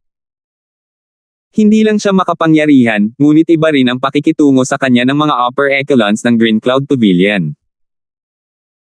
Hindi kayang sakta ng mga ordinaryong disipulo ang taong ito, at kung talagang sumiklab ang isang salungatan, maaari lamang nilang lunukan ang kanilang galit tulad ni Beren at ng iba pa noong nakaraan. Kaya, maaari lamang silang maging mataktika at magtago sa malayo. 4,579. Nang malapit nang bumalik si Delmar sa kanyang residence number 1, bigla niyang napansin ang isang medyo pamilyar na figure sa kanto. Natigilan siya saglit bago siya nag-react at sinigawan ang figure, "Hoy, ang bobong Beren na iyon sa harapan. Tumigil ka nga dyan." Biglang nanlamig ang katawan ni Beren. Nakita na niya ang mayabang at despot-ikong taong ito na ginagamit siya bilang sandata, ngunit sadyang iniwasan niya ito para makaiwas sa gulo. Hindi niya inaasahan na pipigilan siya ng lalaking ito. Gusto man niyang hindi siya pansinin, ayaw niyang mawala ang kanyang kahangahangang ugali sa harap ng bastard na ito. Hindi pa banggitin, ang kabilang partido ay gumamit ng napakahiyang paraan para tawagin ang kanyang pangalan sa harap ng napakaraming disipulo ng Green Cloud Pavilion. Kung nagpanggap lang siyang bingi at tumakas na parang duwag, kabalbalan. Lumingon si Beren kay Delmar na may kalmadong ekspresyon. Ang kanyang mukha ay parang isang sinaunang balon na walang anumang ripples, at ni isang bahid ng saya o galit ay hindi makikita dito.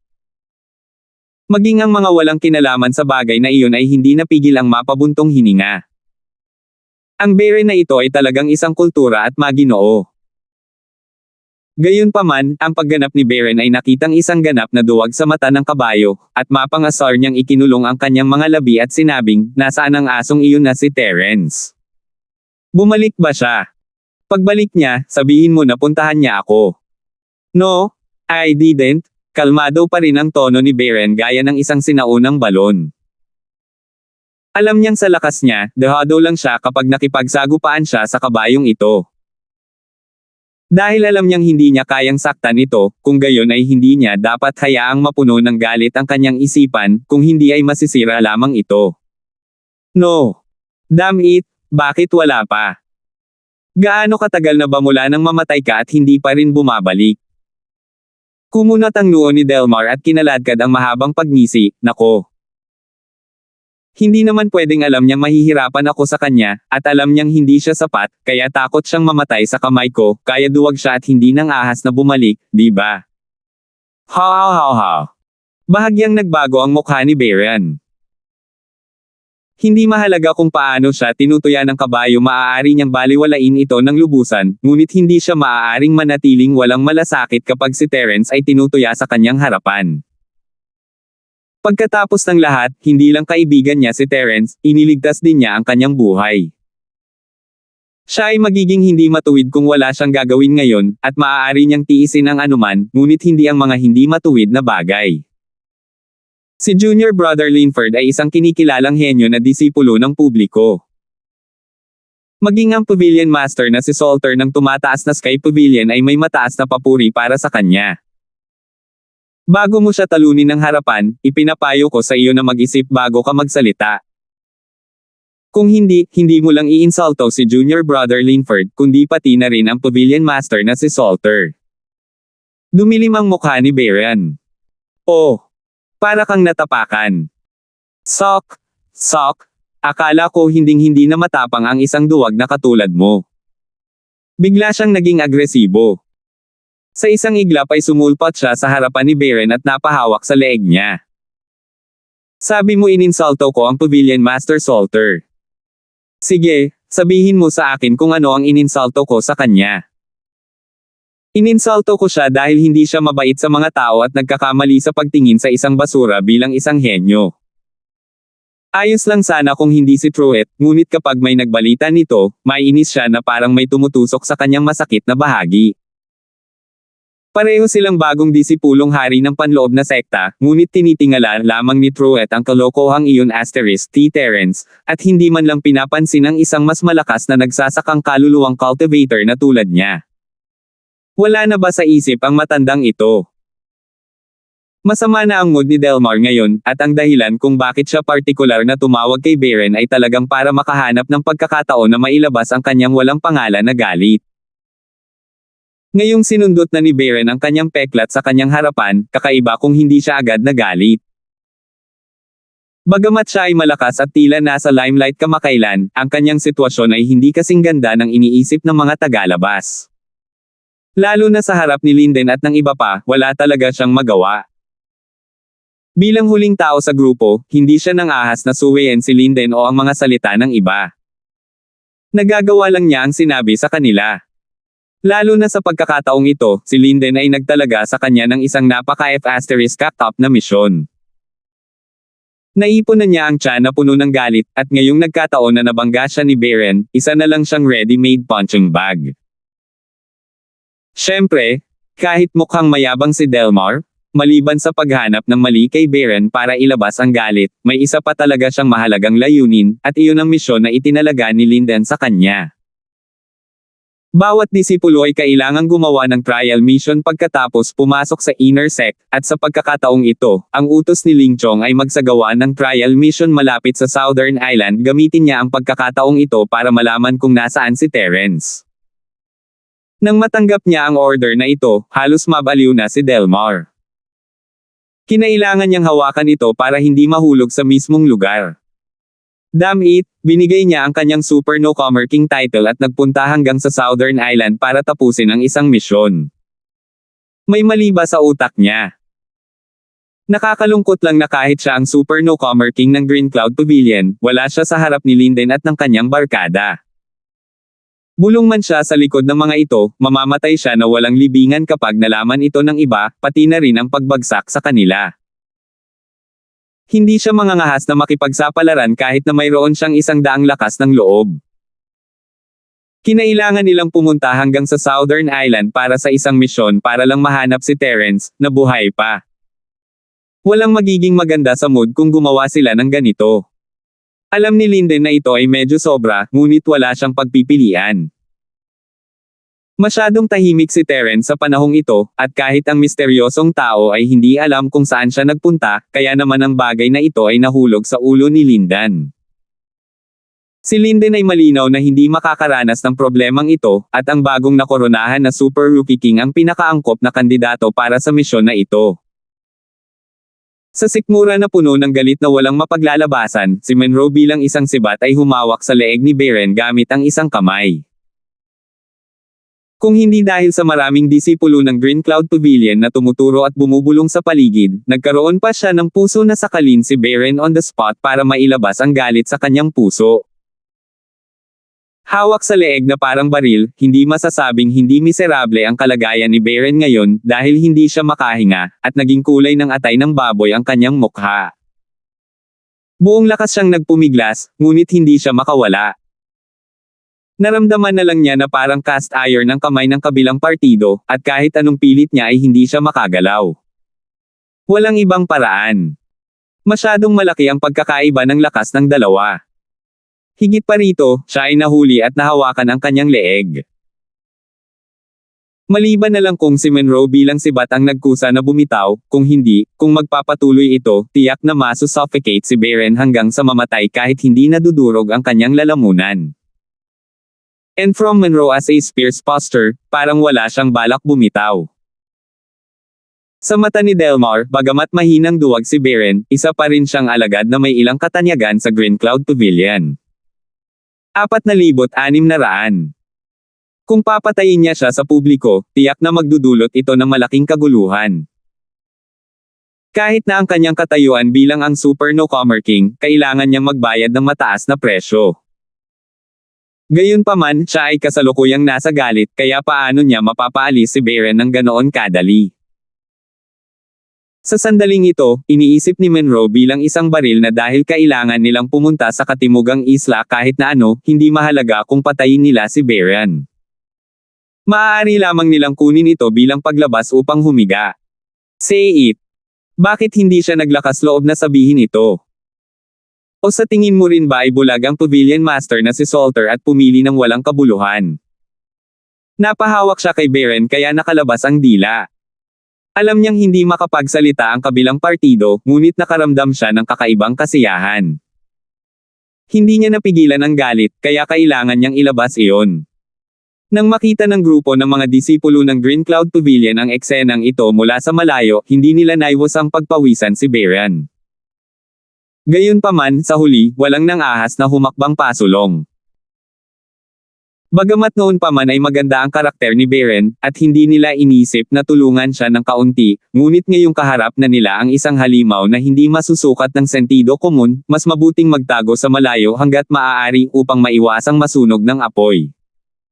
Napuno ng kalungkutan ang puso ni Beran. Siya ay sinakal hanggang mamatay sa harap ng lahat sa Green Cloud Pavilion, ngunit walang sino man ang nang-ahas na humakbang para pigilan siya. Ang mundo ay naging napakalamig na ito ay tunay na nagparamdam sa kanya ng ginaw sa kanyang puso. Sa pagkakataong ito ay biglang umalangaw-ngaw ang boses ng isang batang babae, sino ang nang-ahas na magsabi na ang aking lolo ay may mga mata ngunit na bigong makakita.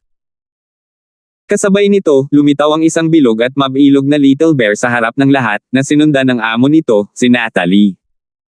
Pagbati, Miss Salter. Nagulat ang mga alagad ng Green Cloud Pavilion. Mabilis nilang itinaas ang kanilang mga kamay bilang pagbati. Bagamat ito ang munting prinsesa ng Skyward Pavilion, maging si Atticus, ang Pavilion Master ng Green Cloud Pavilion, ay kailangang magpakita ng kanyang paggalang, pabayaan ang mga ordinaryong disipulong ito. Nang makita ang biglaang pagsulpot ni Natalie, ang mayabang at dominanteng si Delmar ay hindi maiwasang mabigla. Bagamat paulit-ulit niyang sinasabi na si Truett ay bulag, na para bang hindi niya sineseryoso ang tumatalon na Panginoon ng Pavilion, kung ang mga salitang ito ay maririnig ng mga taong sangkot, tiyak na matatakot siya na maiihi ang kanyang pantalon. Bilang Super Rookie King ng orihinal na yugto ng sanggol, kahit na napakaganda ng tunog nito, sa harap ng Truett, hindi man lang ito langgam. Hindi na niya kinailangan pang gumalaw kahit isang daliri. Hanggat ibinuka niya ang kanyang bibig at tumawag, hindi siya mabubuhay sa ikalawang araw. Alam na alam niya ito. Nang makitang nakatingin sa kanya si Natalie na may malamig na ekspresyon, bumilis ang tibok ng puso ni Delmar. Nasabi niya ang mga salitang iyon dahil sa galit. Siyempre, kung narinig lang ito ng mga disipulong ito ng Green Cloud Pavilion, hindi ito magiging big deal. Pagkatapos ng lahat, imposibleng marinig ni Truett ang mga salitang ito. Gayunpaman, ang problema ay narinig ni Natalie ang kanyang mga salita ng malinaw. Siya ay apo ni Truett. Kung babalik siya at ipakalat ang balita, ano ang magiging reaksyon ni Truett? Sa pag-iisip nito, si Delmar ay biglang bumuhos ng malamig na pawis. Nais niyang bigyan ang sarili ng dalawang mahigpit na sampal sa mukha. This time, gulo na talaga ang lumabas sa bibig niya. Sino ang nagtanong sa kanya na kalimutan na isara ang pinto sa kanyang sandali ng kasiyahan? Ikalawang beses, sino ang nagsabing bulag ang lolo ko? Hindi ko na uulitin sa ikatlong pagkakataon ang parehong salita. Sa pagkakataong iyon, hindi ako ang magtatanong sa iyo, kundi ang iyong Pavilion Master York. Nagpatuloy sa pagsasalita si Natalie na may malamig na mukha. Si Truett lang ang miyembro ng pamilya niya, at hinding-hindi niya hahayaan na walang respeto sa kanyang lolo, pati na sa paninirang puri sa kanya sa publiko. Ang mga mata ng lahat ay nakatuon kay Delmar, at ang kanyang mukha ay naging berde at lila, halos maihahambing sa kay Beran. Nang makitang tinitigan siya ni Natalie na may nakamamatay na tingin, alam niyang hindi niya ito maiiwasan, kaya pinilit niyang ngumiti at sabihin, Miss Salter, baka nagkamali ka ng narinig. Ang Pavilion Master na si Salter ay matalino, makapangyarihan, at may matalinong mata. Ito ay isang bagay na pinupuri ng lahat sa North Island. Ang handa na halimbawa ng Hallmaster Gongyang ng Law Enforcement Hall ay nasa harap mo. Maliban kung ang utak nila ay sinipa ng asno. Ganun ba? Sinulyapan siya ni Natalie, pagkatapos ay lumingon sa mga tao at sinabing, kakasabi lang ba niya? Parang hindi sa akin. Ang grupo ng mga disipulo ng Green Cloud Pavilion ay nag-aalangan na tumingin kay Delmar. Nang makitang tinitigan sila ng taong ito ng masama at pinagbabantaan pa sila ng kanyang leeg, lahat sila ay agad na binawi ang kanilang mga leeg at mahinang umiling, ako. Hindi kita narinig ng malinaw. Bagamat natatakot sila sa Natalie, mas natatakot silang ma-target. Kung tutuusin, gaano man kaprestihiyoso ang katayuan ng Natalie, miyembro pa rin siya ng tumataas na Sky Pavilion at wala siyang pakikitungo sa kanila. Gayunpaman, si Delmar ay ang pangalawang senior na kapatid ng Inner Sect Manager ng Green Cloud Pavilion. Kung sila ay maglakas loob na magsabi ng totoo sa oras na ito, kahit na sila ay magdusa sa hinaharap, tiyak na sila ay maghihiganti sa kanila bago sila malas. Hindi nila kayang kumuha ng ganoong kalaking panganib. Hindi mo ba narinig ng malinaw? Ang dami nyo dito, at wala ni isa sa inyo ang nakarinig sa akin. Sa pagtingin sa kaduwagan ng mga disipulong ito, agad na nagalit si Natalie. Lumingon siya at itinuro si Beren, ikaw ang pinakamalapit sa lalaking ito, kaya sabihin mo sa kanya. Sa sandaling ito, si Beren ay hawak pa rin ni Monroe bilang sibat sa kanyang kamay. Sa oras na ito, siya ay nasa bingit na ng himatayan, at hindi makagalaw. Nang marinig ni Monroe bilang sibat ang mga salita ni Natalie, mas humigpit ang pagkakahawak niya sa kamay ni Beren. Natakot siya na baka may masabi si Beren na hindi pabor sa kanya, kaya gusto niya agad itong patayin para patahimikin siya. Kasabay nito, ito rin ay isang madugong babala sa lahat ng mga taong naruroon. Hindi mo ba siya ibababa? Sasabihin ko muna ang mga pangit na salita, pag may ginawa siyang mali, papatayin mo siya para manahimik. Malamig ang magandang mukha ni Natalie habang sinasabi niya ito. Kasabay nito, ang maliit na curly bear sa ilalim ng kanyang mga paa ay sumugod na, hinayla ito papunta sa kabayo bilang isang baril, at binigyan ng malaking kagat ang kamay na nakahawak kay Beren. Si Monroe bilang isang sibat ay umuungol sa sakit, at sa ilalim ng sakit, binitawan niya si Beren at inihagis ito sa gilid. Kahit na ang maliit na curly bear ay hindi masyadong malakas at mukhang isang alagang hayop na sinusubukang kumilos ng cute, ito lamang ang hitsura nito. Ang mapanirang kapangyarihan ng curly bear family ay talagang first class sa lahat ng spirit beast. Kahit na ang maliit na curly bear ay malayo sa pagtanda, ito ay ipinanganak na may magagandang ngipin. Maaari pa nitong nguyain ang isang espiritong si Jade.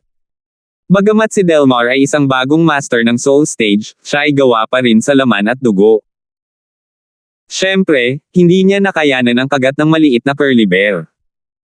Sa ganitong paraan, nakalaya na rin sa wakas si Beren, na matagal nang nasusuka. Nang makatakas siya sa kamatayan, nahiga siya sa lupa sa malungkot na kalagayan, humihingal ng husto. Salamat po at sinamahan ninyo ako, ingat lagi mga master.